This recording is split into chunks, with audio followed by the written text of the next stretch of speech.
we want to now talk about the pelvis, the female pelvis.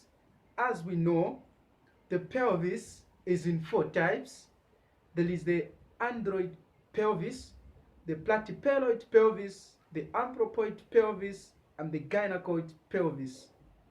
And to begin with, the pelvis are a bony structure through which the baby has to negotiate in order for it to be born.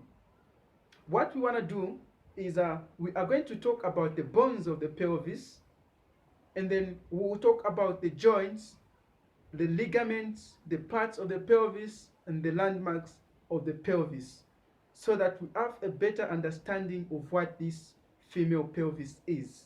So what we are going to do, we will start with the bones of the pelvis. And the obvious bones to begin with is the sacrum.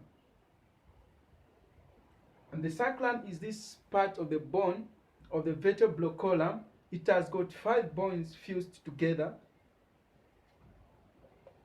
So here about the pelvis. This bit I'm beginning to draw is this the projection which projects anteriorly inside the pelvic wall or the pelvic cavity, and that part is termed as the sacropromontory. And the upper border of the sacrum is what we call the base, and the lower border is called the apex of the sacrum. And the way the sacrum is,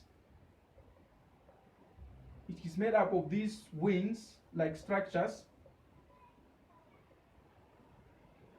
and it is through these wings that the pelvis or the hip bone attaches itself to the sacrum.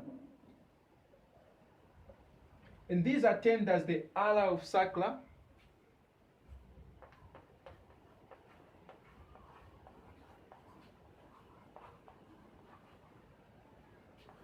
or ala of sacrum. They are the ala, they are more like wings. And this part is the base, because this, as you can see here, it's in continuous with the vertebral column. It lines continuously, and this is the sacropromontory.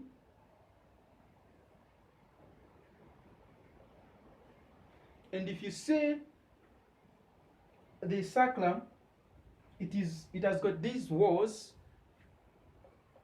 the 4 walls through which the blood vessels pass through and supplies our inferior or our lower extremities with this, with all the types of sensations and movements that we need. And these are the anterior foramina. If you turn it back, you are going to see that there is also the posterior foramina. These are important because it is through this that our lower extremities are supplied with all the sensations that we need. And this is the apex, and this is the base of the sacrum. If you turn it around, the sacrum is this kind of laugh in order for attachment of muscles and ligaments and all other structures. That's why it's laugh. This is the first bone of the pelvis that we have talked about. And the other bone is the coccyx.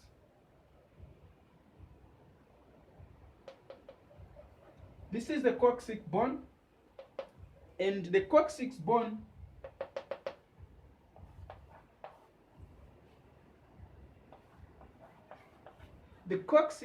attaches itself to the sacrum at the sacroiliac joint. That is the joint which attaches, through which the sacrum attaches itself to the coccyx. And it is this part, the bone, which is sometimes considered as non-functional, and in other people it can be removed to other types of during these other types of surgical operations, because it is considered as non-functional. In pregnant women, it tends to move, and it is important in determining the birth of the baby, because it is the one which is going to move during this process of labor in order to give space for the birth of the baby. It moves posteriorly. so that the baby can pass through when being negotiated in this pelvis. And there's the other bone which attaches itself to the sacrum, and this is the hip bone.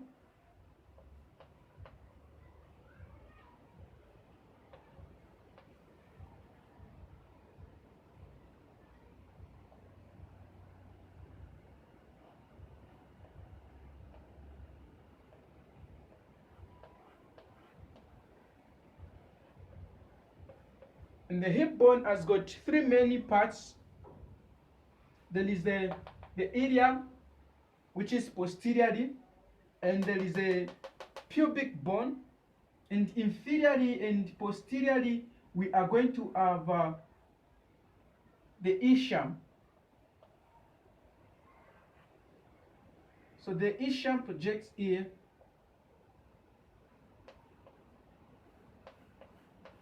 So posteriorly we have this bone,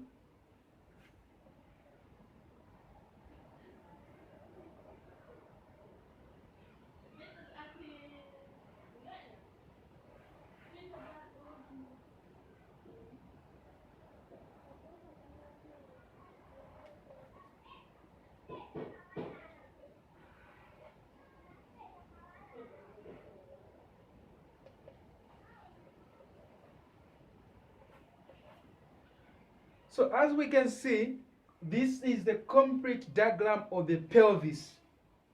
Now what we are doing is we are talking about the bones of the pelvis. So we have talked about the sacrum, and we have also talked about the coccyx. The other bone that we talk about is the hip bone, because the pelvis is automatically made up of mainly four bones.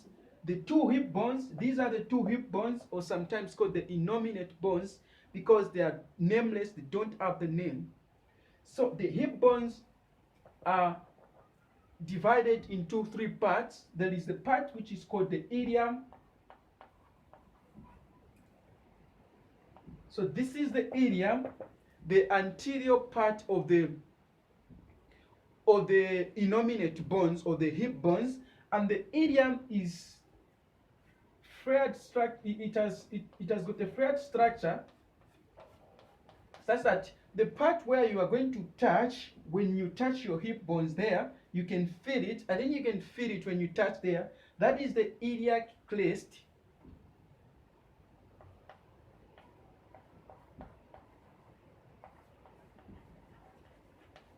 That is the iliac crest. And then when you think about the ilium also, anteriorly, there is a blind spine, a blunt protruding something, something that protrudes, which is blunt, and that blunt protruding part is called the anterior superior iliac spine. It is this blunt. It's a protrusion, but it's not sharp, it's just blunt. And since it is on the posterior part of the anterior iliac bone, it is called the anterior superior iliac spine. There is also another spine which is inferior to that one.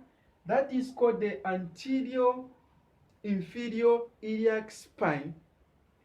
And when you turn the iliac bone or the pelvic bone behind, then you are going to find also these same spines. They are blunt ended ended structures like of the bone, and also we are going to term those as both the posterior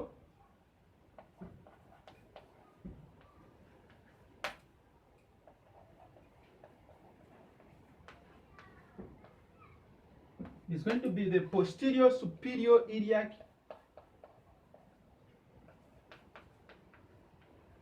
iliac spine, and also there's going to be the posterior inferior iliac spine, just as the names corresponds from the ones that are on the back and the ones that are on in the front. There is also this part which is more like a fossa. Uh, this part here, we call it the iliac fossa.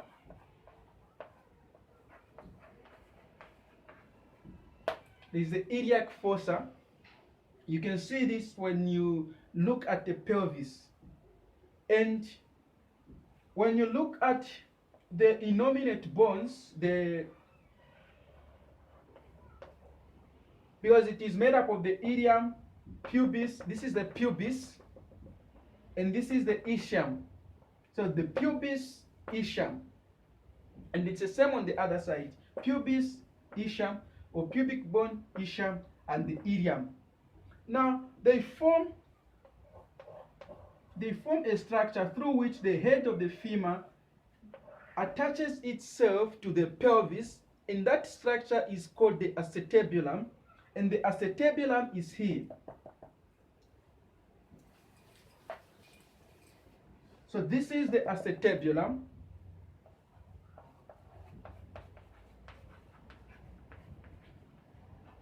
And the head of the femur attaches itself to the pelvis through this head, the acetabulum. So as we can see, as we know here, we are going to have the head of the femur attaching itself through this acetabulum.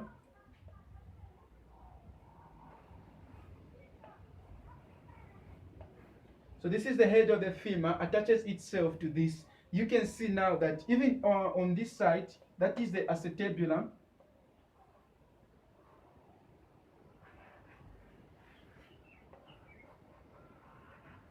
The head of the femur attaching itself.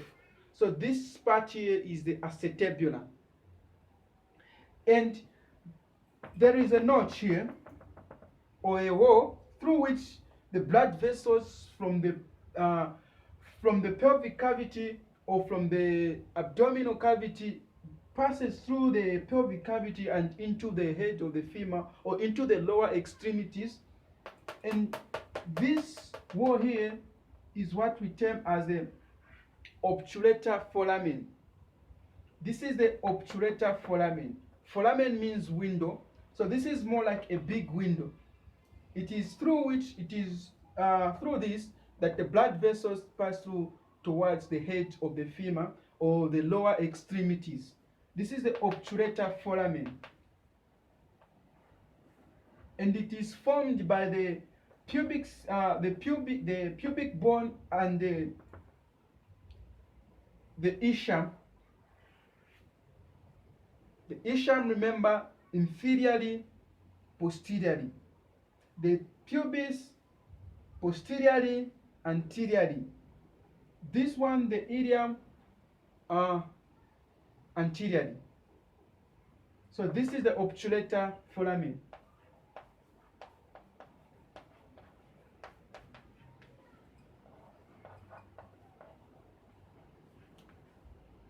The obturator foramen.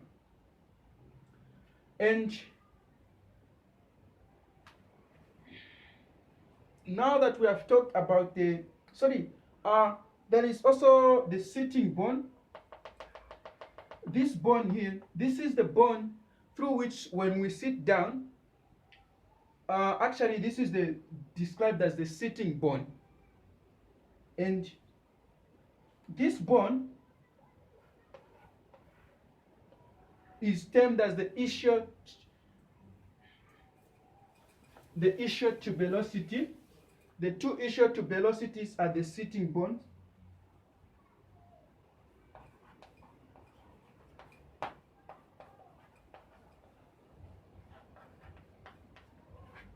So that is the ischiotubulosity.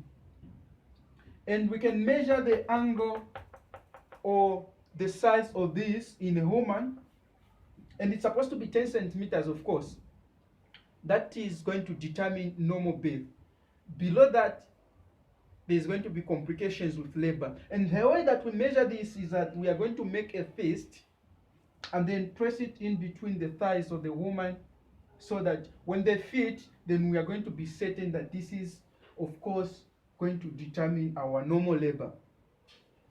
So ischiotubulosity, remember. Now, as well as that, we are going to talk about the joints of the pelvis. So don't remember, the pubic bone is here, and the pubic bone is made up of these wings like structures called the lamina of the pubis. So there is going to be the inferior lamina of the pubis, the superior lamina of the pubis, and the pubic body. So these are the parts of the pubic bone. And this bone here is a very important bone in determining labor, the stations of the baby. And these two bones are called the ischial spines. They come from the ischium. They are the parts of the ischium, so they are called the ischial spines. Very, very, very important bones or blunt-ended structures of the pubic spine, or the pubic bone. They are very important in determining the station of the baby during the process of labor. Now we can talk about the joints.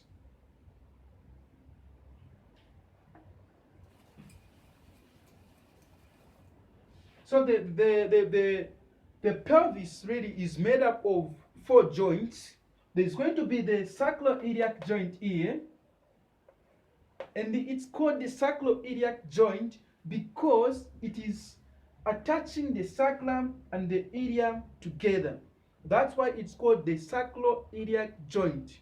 And you have got 2 of these. There is going to be the left, since you are looking on my left hand side here, so this is the left side. So this is the left sacroiliac joint, and we are going to have also another one here, the right sacroiliac joint.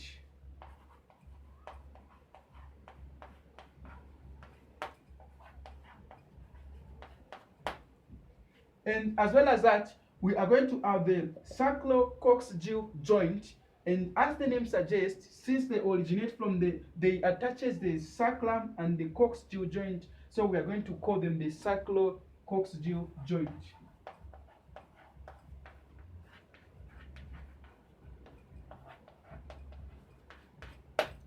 And the last joint that I want to talk about is this, the pubic symphysis. So this is the pubic symphysis. So this is the pubic symphysis. Those are the joints of the pubic of the pelvis. We move on now to the ligaments, and the ligaments also are going to take the same names as the joints are taking it. So we are going to have the sacroiliac ligament. Also, we are going to have the sacrococcygeal ligament, and we are going to have the interpubic ligament here. And also, as well as that, we are going to have the sacrospinous ligament. The sacrospinous ligament comes from the sacrum and then lands to the ischial spines. So this will be the sacrospinous ligament here. Speed. You can see this one properly when you turn the pelvic around. I hope you bear with me with my diagrams. So the sacrospinous ligament. And also, as well as that, there's going to be the sacrotubulus ligament. The sacrotubulus ligament runs from the sacrum down to the ischial tubulosities. So those are the ligaments of the pelvis. It is important to talk about the anatomical landmarks of the pelvic bone, because these are very important when we are talking about labor. And there are 9 anatomical landmarks when we are talking about the pelvis. So the first anatomical landmark starts from the pubic symphysis.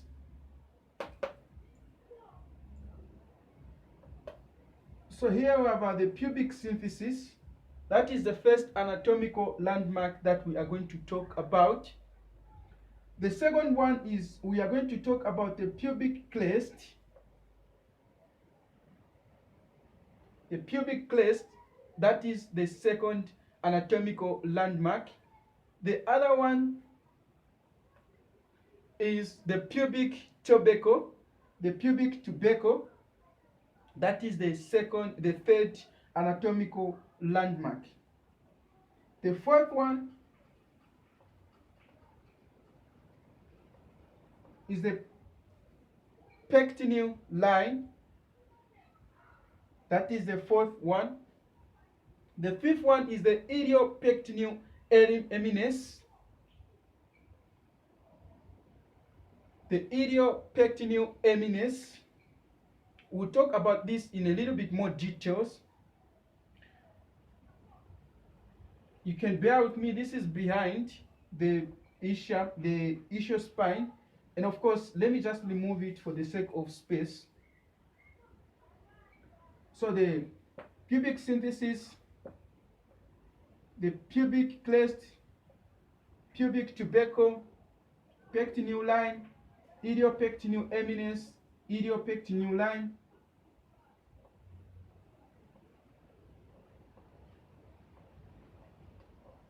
And we've got the sacroiliac joint, the pubic ala of sacra, and the sacropromontory.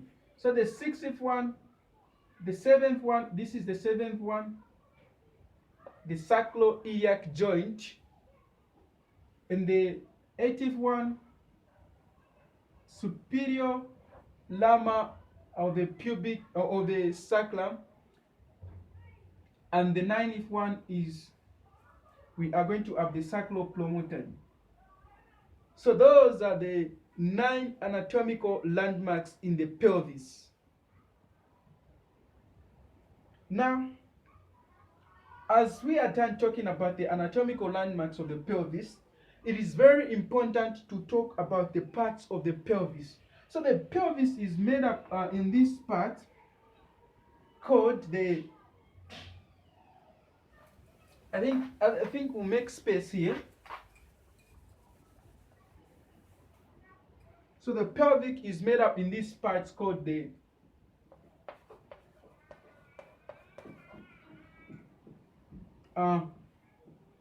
cavity or the brim. The brim is also the inlet of the pelvis. We are going to have the cavity, and we are going to have the outlet. Now, if we think about the outlet, this is the lower part of the pubis. The cavity is the cavity just in the true pelvis. Also, the brim is the entrance from the sacropromontory down to the outlet of the pelvis. So, if you think about the brim of the pelvis, the inlet of the pelvis,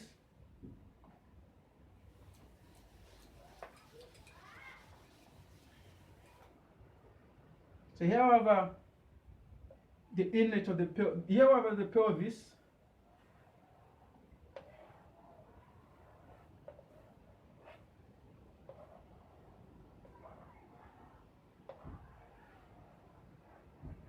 I think you can bear with me with the drawings.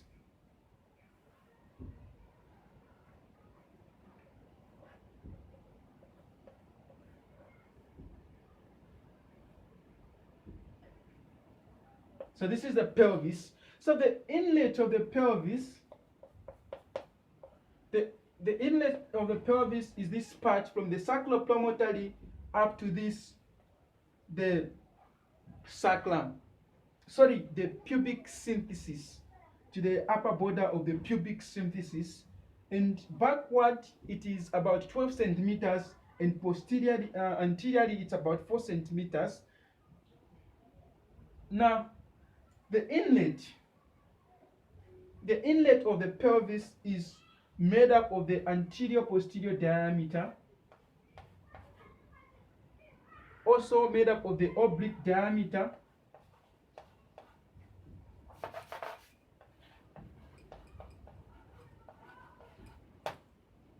the anterior-posterior diameter is this part from here up to the posterior line. So here is the anterior-posterior diameter of the pelvis, as you can see, and the oblique diameter is this diameter. I think we can do this. So here's the part of the pelvis.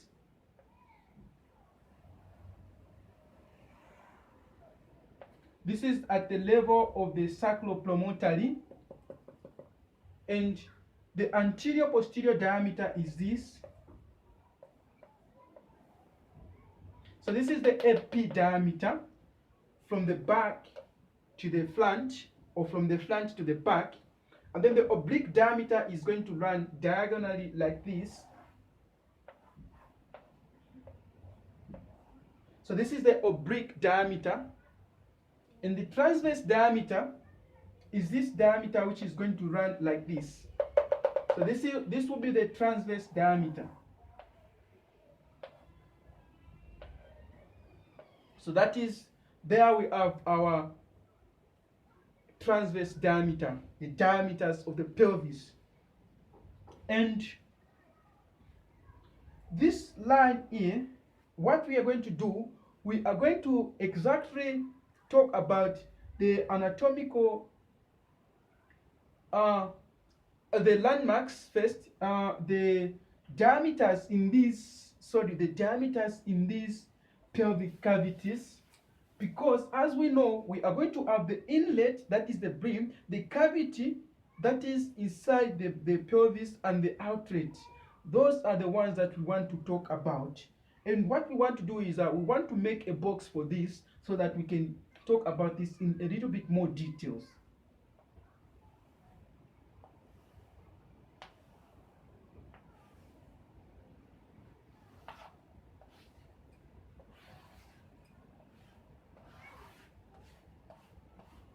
Now, here we have the box.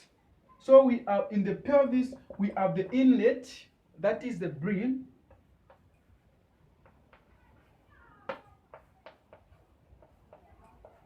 From the top, and we have the cavity, and we have the outlet. Now we want to measure our diameters. So this is the brim, the inlet,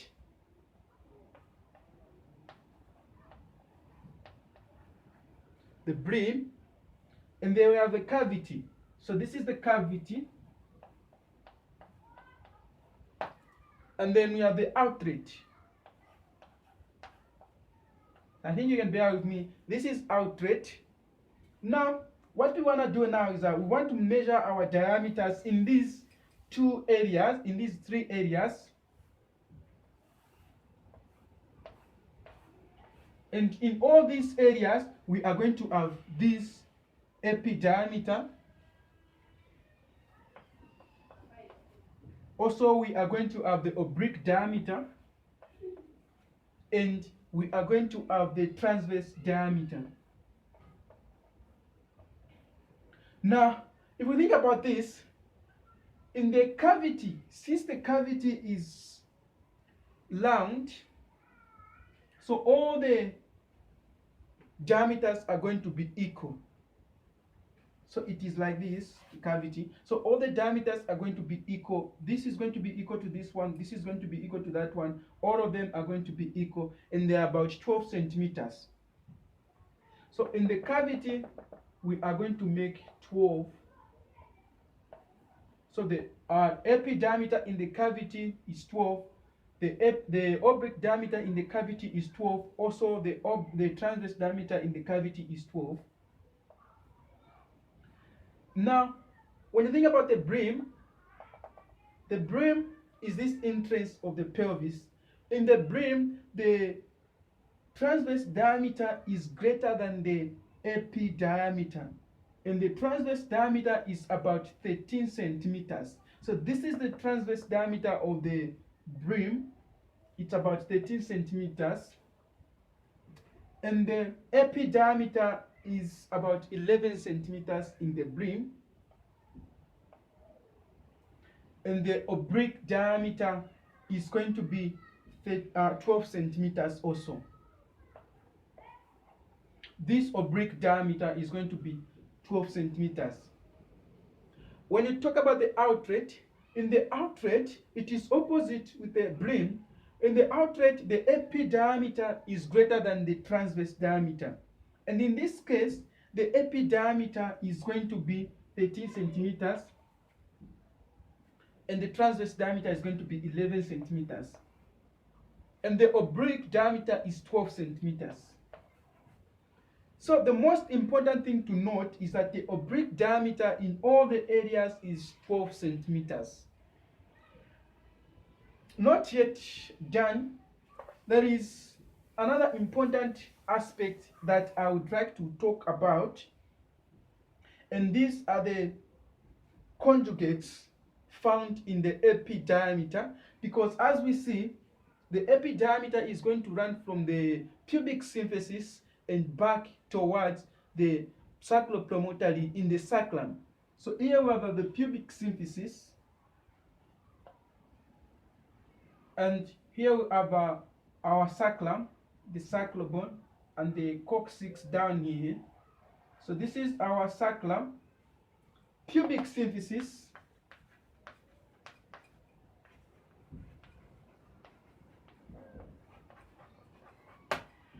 and the sacrum.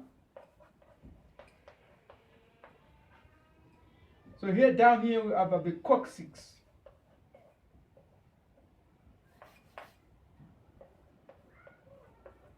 The coccyx bone. Now we want to talk about the conjugates. Those are the diameters, the conjugates. So there are 3 conjugates found in the epidiameter. This is the pelvis, pubic symphysis, sacrum, and there are 3 conjugates in this. There is the line which runs from the upper border of the symphysis pubis.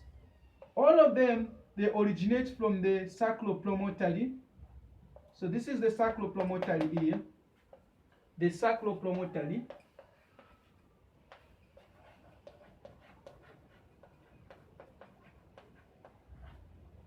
And the first conjugate that I would like to talk about is the anatomical conjugate.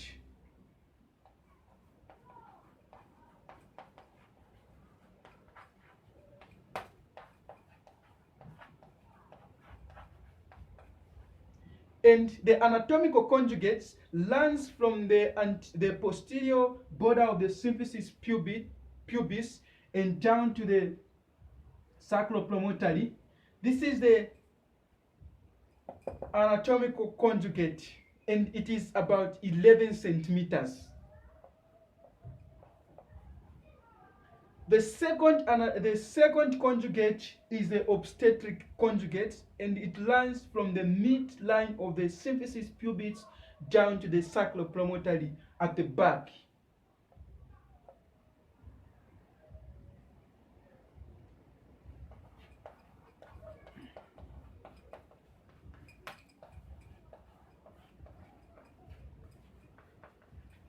And this runs, it's about 10 centimeters. And the last one is, so we have the anatomical conjugate, obstetric conjugate, and we are going to have our diagonal conjugate. And the diagonal conjugate runs from the lower border of the symphysis pubis down to the sacrum, which is at the sacropromontory.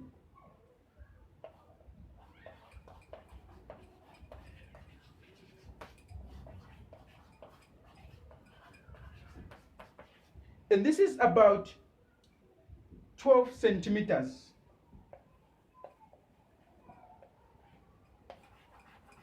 And these are very important in determining the labor